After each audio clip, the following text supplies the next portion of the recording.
സർക്കാരിന്റെ അസഹിഷ്ണുതയിൽ ഇരുളടയുന്നത് വിദ്യാർത്ഥികളുടെ ഭാവിയാണെന്ന് P K. Kunhalikutty. +1 batch വിഷയത്തിൽ രാഷ്ട്രീയ വിവേചനം കാണിക്കുന്ന സർക്കാർ സമീപനത്തിനെതിരെ മുസ്ലിം ലീഗ് മലപ്പുറം ജില്ലാ കമ്മിറ്റി നടത്തിയ പ്രതിഷേധ ധർണ ഉദ്ഘാടനം ചെയ്ത് സംസാരിക്കുകയായിരുന്നു അദ്ദേഹം. കലക്ടറേറ്റ് ധർണയിൽ പങ്കെടുക്കുന്നതിന് വേണ്ടി കൊണ്ടോട്ടി, ഏറനാട്, വണ്ടൂർ, നിലമ്പൂർ എന്നീ നിയോജക മണ്ഡലങ്ങളിൽ പ്രവർത്തകന്മാർ അണിനിരന്നിട്ടുള്ള പ്രകടനമാണ് ഈ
അസഹിഷ്ണുതയിൽ ഇരുളടയുന്നത് വിദ്യാർത്ഥികളുടെ ഭാവിയാണെന്നും സർക്കാർ ഇക്കാര്യം ഗൌരവത്തിലെടുത്ത് ശാശ്വത പരിഹാരം കാണണമെന്നും പി.കെ. കുഞ്ഞാലിക്കുട്ടി ആവശ്യപ്പെട്ടു. പിന്നാക്ക ജില്ലയിലെ വിദ്യാർത്ഥികൾ എവിടെയെങ്കിലും പഠിച്ചാൽ മതിയെന്ന ഇടതു സർക്കാർ നിലപാട് ശരിയല്ല. എന്തിനാണ് ഈ വിവേചനവും പിശുക്കുമെന്ന് മനസ്സിലാവുന്നില്ല. എല്ലാവർക്കും ഇഷ്ടമുള്ളിടത്ത് പഠിക്കാൻ അവകാശമുണ്ട്. തങ്ങൾ അധികാരത്തിൽ വന്നാൽ നീതി ലഭിക്കുമെന്നും ഇല്ലെങ്കിൽ രണ്ടാംകിട പൌരന്മാരാകുമെന്നും പറയുന്നവർ പ്രവൃത്തിയിൽ ഇത് കാണിക്കാൻ തയ്യാറാവണം. നിലപാടുകൾ തെരഞ്ഞെടുപ്പ് വരുമ്പോഴുള്ള പരസ്യങ്ങളിൽ ഒതുക്കരുത്. ചില ജില്ലകളിൽ നീതീകരിക്കാൻ കഴിയാത്ത അന്തരമാണ് +1 സീറ്റുകളുടെ എണ്ണത്തിലുള്ളത്. ഇതിന് ശാശ്വത പരിഹാരം വേണം.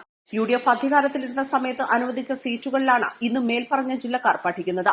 മലബാർ മേഖലയിലെ വിദ്യാർത്ഥികൾ നേരം പുലർന്ന സീറ്റ് തേടി അലയുന്ന കാഴ്ചയാണ് നിലവിലുള്ളത്. ഇതിന് പരിഹാരം കാണണം. ന്യായമായ കാര്യങ്ങൾ പറയുമ്പോൾ നിഷേധിക്കുന്ന നിലപാട് ശരിയല്ല. അങ്ങനെ പറഞ്ഞവരെല്ലാം അവസാനം മുട്ടുമടക്കിയ ചരിത്രമാണുള്ളത്. ജനങ്ങൾ അതിനുള്ള പണി വൈകാതെ തരും. UDF MLA-മാരുടെ നേതൃത്വത്തിൽ മുഖ്യമന്ത്രിയെ കാണുമെന്നും കുഞ്ഞാലിക്കുട്ടി പറഞ്ഞു. ഇന്ന് ഒരു ധർണ മാത്രമേ ഉള്ളൂ. സമാധാനപരമായിട്ടാണ് ധർണ. MSFന്റെ പ്രവർത്തകന്മാരുണ്ട്, യൂത്ത് ലീഗിന്റെ ഭാഗങ്ങളൊക്കെ ഞാൻ പറയാം.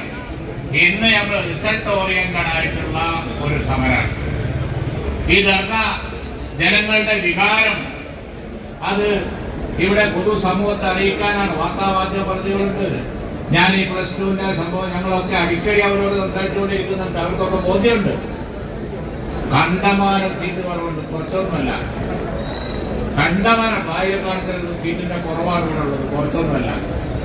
എന്തൊരു ന്യായമാണ്. ലോകത്ത് എവിടെയെങ്കിലും ഉണ്ടാവും. നന്നായി പഠിക്കുന്ന ആ കുട്ടികള് പാസ്സായി വരുമ്പോ ആ ഒരു സീറ്റിന് വേണ്ടി കേഴുകയാണ്. ഇന്ന് കോടതി പോവാണ്. കോടതിയിൽ ഗവൺമെന്റ് പറയുന്നത് ഞങ്ങൾക്ക് പരാതി കിട്ടിയില്ല എന്നാണ്. സീറ്റ് പഠിച്ച് പാസ്സായി കുട്ടികൾക്ക് അവസരം കൊടുക്കേണ്ട ഗവൺമെന്റ് എന്തിനാ പരാതിക്ക് വേണ്ടി കാക്കുന്നു എന്ന് കോടതി ചോദിച്ചു. അപ്പൊ അതുകൊണ്ട് തന്നെ ന്യായമില്ല, ഒരു സംശയം വേണ്ട.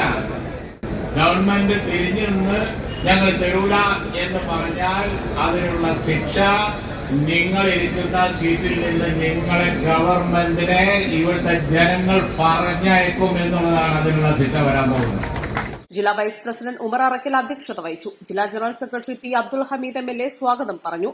മുസ്ലിം ലീഗ് സംസ്ഥാന vice president CP Saidalavi, secretary Abdurahman Andathani, Nalakath Sooty, PK Abdurab, Suhara Mampad, advocate M. Rahmathulla, MLA-മാരായ advocate UA Latheef, Manjalamkuzhi Ali, Kurukkoli Moideen, Muslim youth League ദേശീയ general secretary advocate VK Faisal Babu, MSF സംസ്ഥാന പ്രസിഡന്റ് PK നവാസ്, മുസ്ലിം ലീഗ് ജില്ലാ ട്രഷറർ അഷ്റഫ് കോക്കൂർ എന്നിവർ പ്രസംഗിച്ചു. East Live, Malappuram.